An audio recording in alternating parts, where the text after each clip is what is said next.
Hello, I'm Karen Patrick and I'm a midwife and a trustee of Free Birth Talk, and I teach the breathing and relaxation sessions that normally we would be doing face-to-face every month.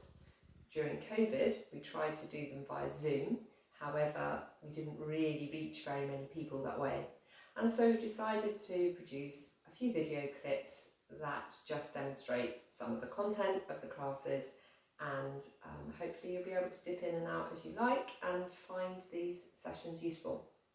The first one is about optimal fetal positioning, and that basically just means getting your baby into a good position for birth. So we tend to worry about the size of our babies and whether they're going to be a big baby and they're going to be difficult for us to give birth to. But what we know, as midwives, we know very well, is that it's not so much the size of the baby that matters, but the position of the baby and the position that they start labour in. So from about 34 weeks, when the baby reaches a size where their weight will affect their position when you change position, we can do things that will start to get the baby ready. When we talk about an optimal position, or the best position to be in at the end of pregnancy or when labour starts, we're talking about a baby that enters the pelvis on the left side with the occiput, so the back of the baby's head, to the front. So this is L, left, occiput, back of the head, anterior to the front of the pelvis. So you might see that written in your notes as LOA, and that is what we call the optimal position. The reason why is because when labour starts, the uterus not only contracts and pulls the cervix open, it pushes the baby down, but also rotates the baby round. So it works in all of those ways simultaneously. And if the baby's lying here on the left side, the baby only needs to rotate 1/8 of a circle forward during that process in order that the baby then can just come underneath the pubic arch for the head to be born. So in that way, the baby then rotates back, shoulder slips under the pubic arch, and then the rest of the baby and the body can be born. So in that way, that's the kind of like the easiest and most straightforward mechanism for the birth of the baby.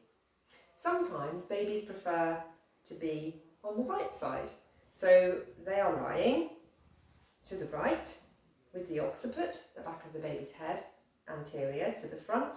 So in this position, that's fine, and with gravity leaning forward, baby may do the same thing and rotate 1/8 of a circle forward. But these babies in this position are actually more likely, with the work of the uterus rotating the baby, to rotate backwards towards your spine, towards the mother's spine. And so they end up being in what we call a posterior position, or an OP, you may have heard. So what that means is the occiput, the back of the baby's head, is lying posteriorly to the back, and this side is right, and that side is left. So ROP, LOP. If you see those initials in your notes, that's what that means. But these babies that start off in this position generally will rotate all the way around during the labour. So clearly that's a lot harder work for the uterus. It's not only pulling the cervix open, pushing the baby down, but also having to rotate the baby round. A long way round, 7/8 of a circle round, to get back to where they needed to be to come under the pubic arch, as we saw before. Some babies, occasionally, and probably because of the shape of the pelvis, and you can't know the shape of your pelvis until you've had a baby, some babies will negotiate the pelvis this way and actually be born looking up like this, so we call that stargazing. However, they are far more likely to rotate all the way around. Well, what does that mean? It does mean that labour is likely to be longer because the uterus is working hard to do the work of rotating the baby. It does mean that you need a lot more energy because the uterus, the biggest muscle in the body, is working really hard. So you need a lot of energy on board, so things can stall quite easily if you're running out of energy. Because the baby's pressing on your back, so your back here back of the baby's spine is pressing hard against there, you tend to get a lot more back pain. And that can be quite difficult to deal with because the pain of the contractions comes and goes. The back pain of a baby pressing on your back tends to be enduring pain, so it's quite difficult to deal with over time.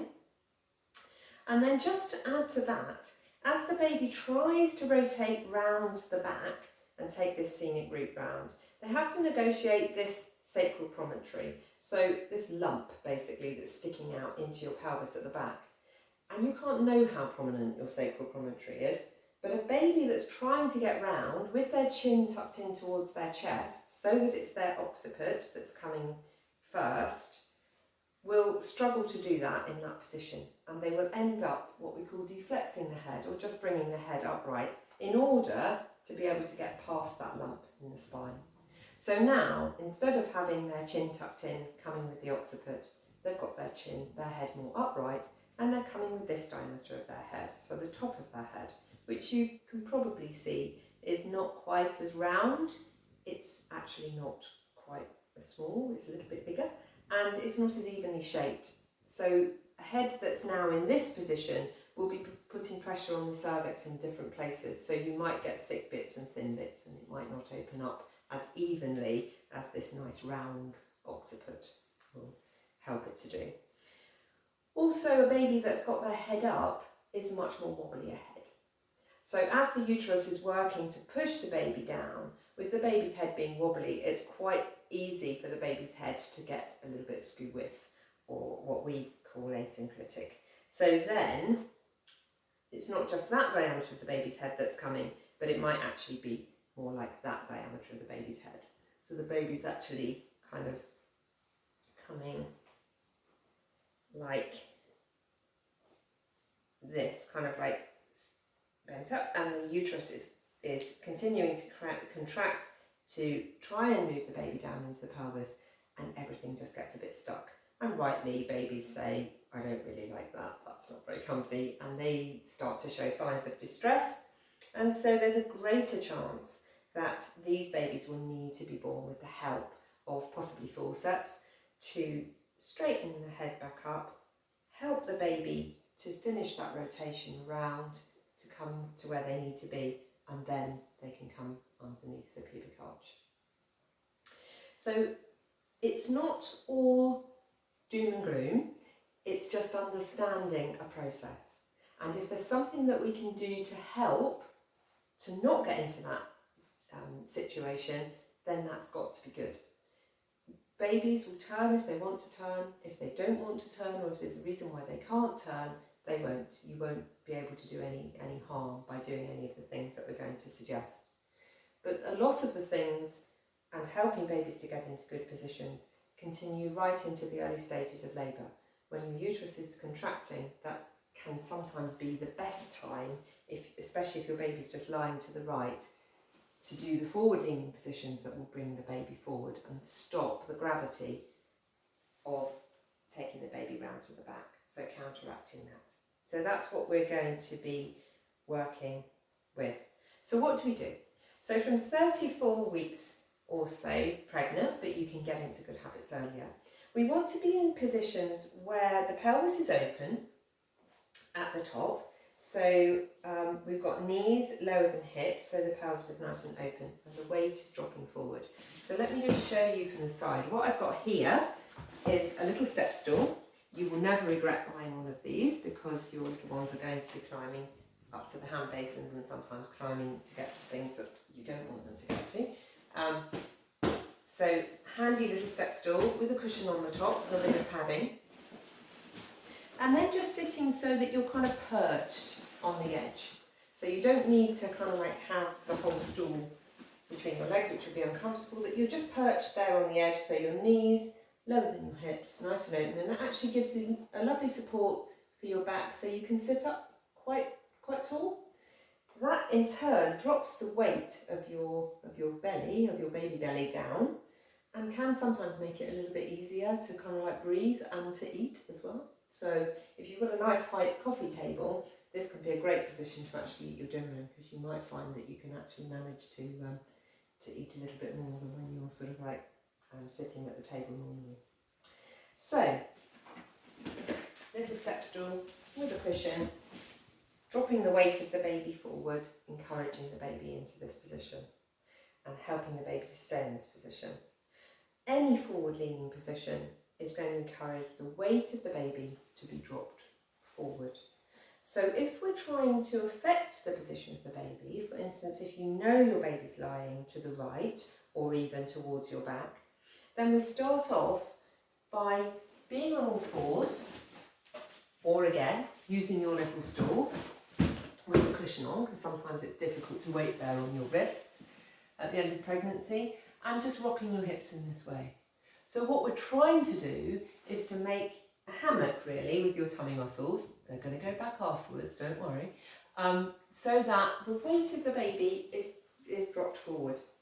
So if you imagine yourself, you were trying to get into a hammock on all fours, you'd spin round, in fact you'd fall out, but the baby can't fall out. Spin round, so we get the baby lying into your tummy, and then after you've done that, maybe 15-20 minutes, you might be watching the TV, have the video on, whatever, and then you're kind of like rocking your hips around and softening your tummy, making that space for the baby. Stool. Also the balls are great, rocking on your ball. This is also great at the beginning of labour, and especially if you know your baby isn't yet in the best position. This is going to really help. So rocking around on the ball. Then when that's finished and you've done that for a little while, then lying down on your left side. So having the pillows. So you're lying on the left side, and you might want the pillow between your knees, you might be on the couch, and getting yourself comfy there to encourage the baby over onto the left. So we talk a lot about sleeping on your side during pregnancy and not on your back. That's absolutely right and important for circulation. The left side is good because it's also going to encourage the baby over onto the left. But of course you can't stay all night on one side. You're going to be going between the left side and the right side. But if you're relaxing or resting, then lying on your left side in order to encourage the baby over to the left is where we want to be. So, what we don't want to be doing is the opposite. So we don't want to be encouraging babies into OP, posterior, back-to-back positions.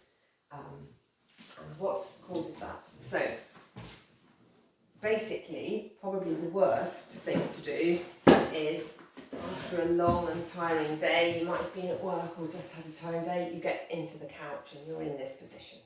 So this is the opposite of what we were just talking about. We've got our pelvis tilted back, and we're actually encouraging the weight of the baby's in the back, the baby around to the back in this position. So again, to avoid that, try instead taking up the whole of the couch and all of the pillows in the house, putting them up, stacking them up, and lying down on your left side. There you are. And if you need to put your feet up because you've got a little bit of swelling at the end of the day, then actually putting them up on the arm of the sofa. And yeah, you're right, there's no room now for your partner to sit anywhere, but he can sit on the floor, or they can sit on the floor and massage your feet, and that's fine. Or just go and fetch you food and feed you, which is what you also need to. So, same, relaxing on the left side. Okay, so